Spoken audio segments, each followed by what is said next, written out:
अस्सलाम वालेकुम dear students. आज हम लोगों ने स्टैटिस्टिक्स के चैप्टर नंबर 4 के क्वेश्चन नंबर 8 स्टार्ट करना है। ठीक है, सेल्फ असेसमेंट हम कर रहे थे, तो आज उसका क्वेश्चन नंबर 8 हमने करना है।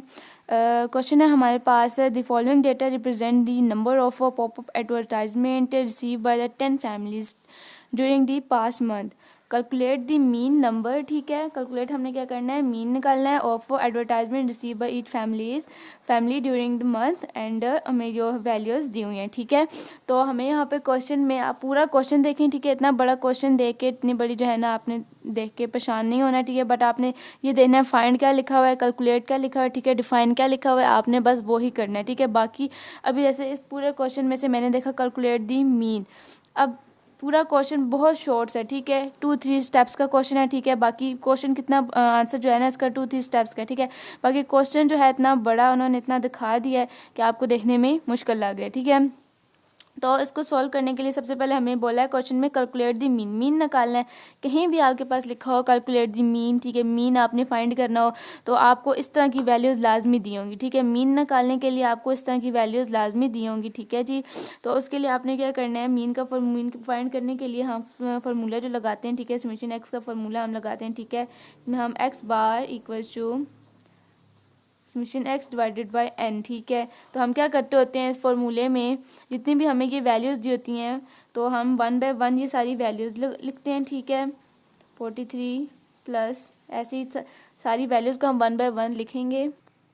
सारी वैल्यूज़ लिखने के बाद हम डिवाइड में एन क्या लिखते होते हैं, टोटल जो वैल्यूज़ जितनी होती है 1 2 3 4 5 6 7 8 9 10, टोटल कितनी है 10 है। ठीक है, तो वो हम कहाँ भी लिखते हैं, इसके डिवाइड में लिखते हैं। तो इन ऊपर वाली सब वैल्यूज़ को आप ऐड कर लें। ठीक है, तो आपके पास आ जाएगा एक्स बार इक्वल टू 310। ठीक है जी, और 10 को जो आपके पास नीचे है वो आप एज इट इज़ रखें। ठीक है, उसके बाद सिंपल आपके पास कहीं भी डिफाइन मीन लिखा आएगा तो बस आपने मीन के लिए ये समेशन एक्स का फॉर्मूला लगाना है और आपने मीन फाइंड करी। ठीक है, अब इन दोनों वैल्यू को डिवाइड कर लें। ठीक है, डिवाइड करने के बाद हमारे पास आ जाएगा एक्स बार इक्वल टू 31। तो ये हमारे पास आ गया है इतनी बड़ी स्टेटमेंट का आंसर। ठीक है, तो सिंपल मीन हमने फाइंड करनी थी, तो हमने मीन के लिए फाइंड करने के लिए जो हमें फार्मूला लगाना होता है, हम समेशन एक्स से ये फार्मूला लगाते हैं। ठीक है, उसके बाद सारी वैल्यूज़ को ऐड करते हैं 10 पे, जितने भी टोटल जितनी वैल्यूज़ हों, ठीक है, उनको काउंट करते हैं, 10 पे डिवाइड करते हैं, सिंपल हमारा आंसर आ जाता है। ठीक है, तो नेक्स्ट क्वेश्चन सॉल्व करते हैं। वो भी इसी तरह जो है बहुत ईजी है लेकिन थोड़ा चेंज है। ठीक है, ईजी है वो लेकिन वो थोड़ा चेंज है इनसे। ठीक है,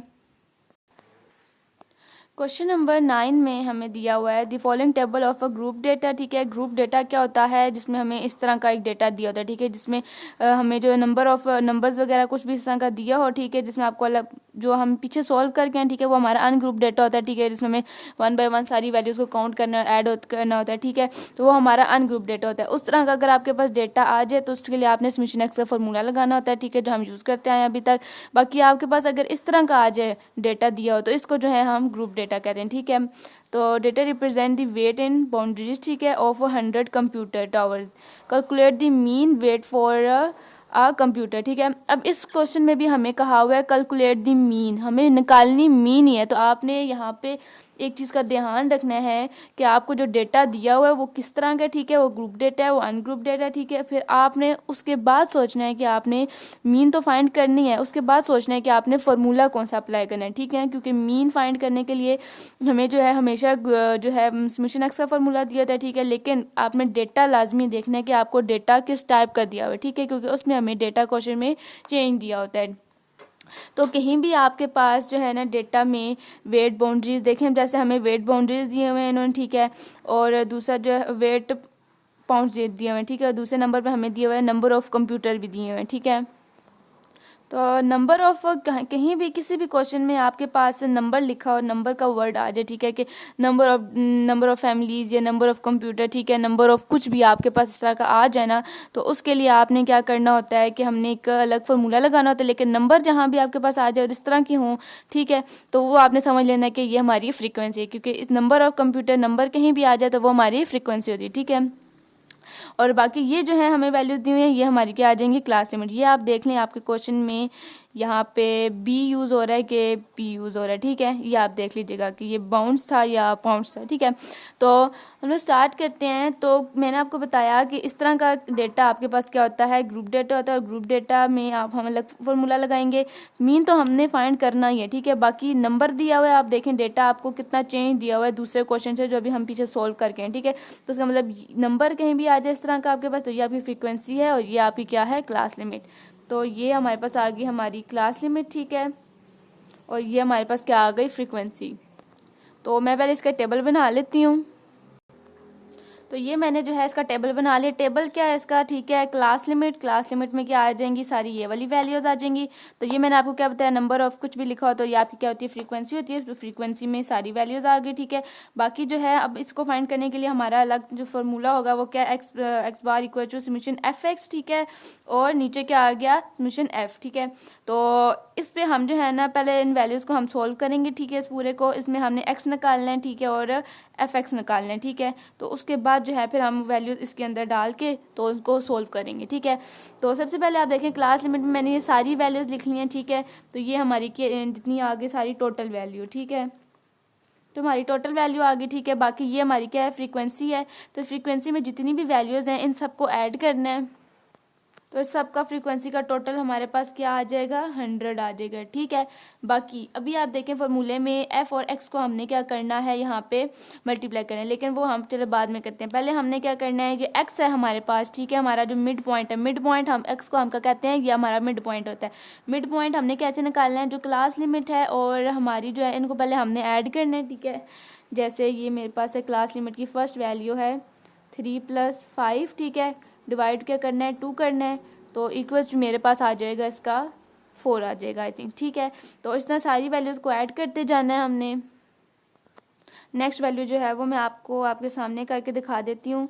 7, अब 7 है ना यहाँ पे, तो हमने क्या करना है, 7+5 करना है सबसे पहले। देखें 7+5, ठीक है, जो आ जाएगा उसको हमने डिवाइड किस पे करना होता है, 2 पे डिवाइड करेंगे। तो नेक्स्ट हमारे पास क्या आ जाएगा, 6 आ जाएगा, ठीक है। इसी तरह सारी वैल्यूज़ को कर लेते हैं, ठीक है। नेक्स्ट है 7+9 है हमारे पास, ठीक है, 7+9, ठीक है, को करेंगे और डिवाइड करेंगे 2 पे, ठीक है। तो मेरे पास क्या आ गया, 8 आ गया, ठीक है। नेक्स्ट है हमारे पास 9 और 11 है, 9 11 डिवाइड करेंगे 2 पे, तो हमारे पास क्या आ जाएगा, 10 आ जाएगा, ठीक है। और एंड में हमारे पास क्या बच गया, 11 और 13 है, ठीक है। अब 11+13 करेंगे तो हमारे पास जो आ जाएगा, डिवाइड करना है 2 पे उसको भी, और मेरे पास आ गया है 12 आ गया, ठीक है। ये सारा मेरे पास आ गया, ठीक है। अब आप देखें मैंने जो है मिड पॉइंट भी निकाल लिया, क्लास लिमिट भी आ गई, फ्रीक्वेंसी भी आ गई, ठीक है। फार्मूला ये था, उसके लिए फार्मूले में मैंने वैल्यूज़ जो पुट करने के लिए मुझे जो है ना मिड पॉइंट चाहिए था, मतलब एक्स चाहिए था और एफ एक्स चाहिए था, ठीक है। तो मैंने एक्स भी निकाल लिया, ठीक है, मतलब कि यहाँ से हमारा इतना हो जाएगा। बाकी अब क्या करना है, एफ एक्स निकालना है। एफ एक्स हमने कैसे निकालना है, जो हमारे पास वैल्यू है ये एफ, अब देखें पहले हमने क्या किया था, इन दोनों को ऐड किया था और डिवाइड 2 पे किया था। अब एफ एक्स निकालना है, तो एफ एक्स ले लें आप, जैसे ये एफ है और ये एक्स आ गया, ठीक है। तो इन दोनों को हमने क्या करना है, 8 को मल्टीप्लाई करना है 4 से, ठीक है। बाकी और किसी वैल्यू पे डिवाइड नहीं करना है। देखें जैसे 8 है हमारे पास, मल्टीप्लाई करना है, जो आंसर उसका आया है हमारे पास ये वाला 4, ठीक है।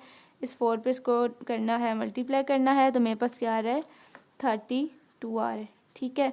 तो बाकी मैं आपको जो है ना इनमें बताती हूँ कि इसका जो है हमारे पास टोटल क्या आएगा, 25 × 6, ठीक है, 25 × 6 आ जाएगा मेरे पास 150। तो उस तरह सारी वैल्यूज़ को करते जाना है। 45 × 8 होगा तो मेरे पास आ जाएगा 360 आना चाहिए, ठीक है। 18 × 10 180, और 4 मल्टीप्लाई कर लेते हैं हम, 4 × 12 कर लेते हैं तो आ रहा है 48, ठीक है, 48।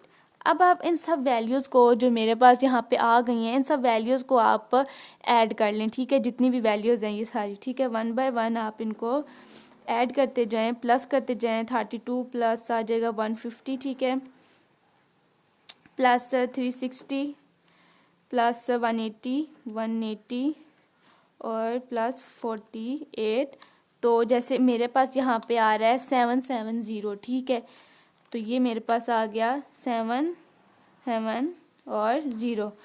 तो यहाँ पे मेरे पास आ गया जो है ना मिड पॉइंट भी आ गया और एफ भी आ गया, ठीक है। अब जो है इस फॉर्मूले पे हम वैल्यूज़ को डालते हैं, ठीक है।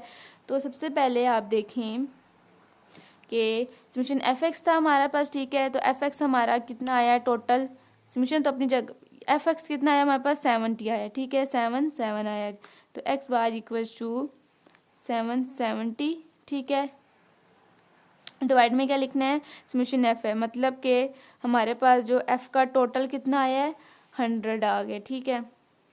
अब समीशन एफ में आप एफ वाली लाइन ही देखेंगे, अब एफ वाली लाइन में आप कौन सी वैल्यू उठाएंगे, ठीक है।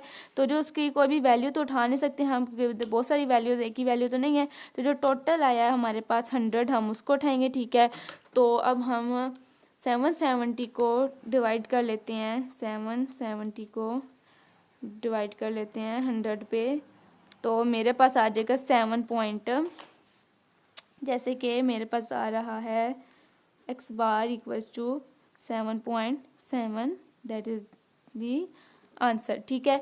तो यहाँ पे जो है आपका ये वाला क्वेश्चन एंड होता है, क्वेश्चन नंबर 9, ठीक है, जिसका आंसर मेरे पास आ गया है 7.7। सो इट्स मीन के हम लोगों ने मीन को फाइंड करने के लिए कौन सा है हमारे पास ये डेटा, ग्रुप डेटा से हमने मीन को फाइंड किया, ठीक, मतलब कि ये हमें ग्रुप डेटा दिया हुआ था, हमने मीन को फाइंड किया है, ठीक है जी। आई होप कि आपको यहाँ तक अच्छे से क्वेश्चन समझ आया होगा, ठीक है। वीडियो को लाइक और चैनल को सब्सक्राइब लाजमी करना है, ठीक है, और अपने फ्रेंड्स वगैरह के साथ अपने ग्रुप में लाजमी शेयर करें, ठीक है। लास्ट टाइम भी जो है ना स्टूडेंट्स का यही था इशू कि मैम आपकी वीडियो में बहुत लेट मिली है, जिसकी वजह से हम जो है लेट हो गए और तैयारी नहीं कर सके। तो अपनी फ्रेंड्स वगैरह के साथ ग्रुप में लाजमी शेयर किया करें, ठीक है। सबको बताया करें कि कोई पढ़ा रहा है तो आप पहले से स्टडी करना शुरू कर दें, ठीक है।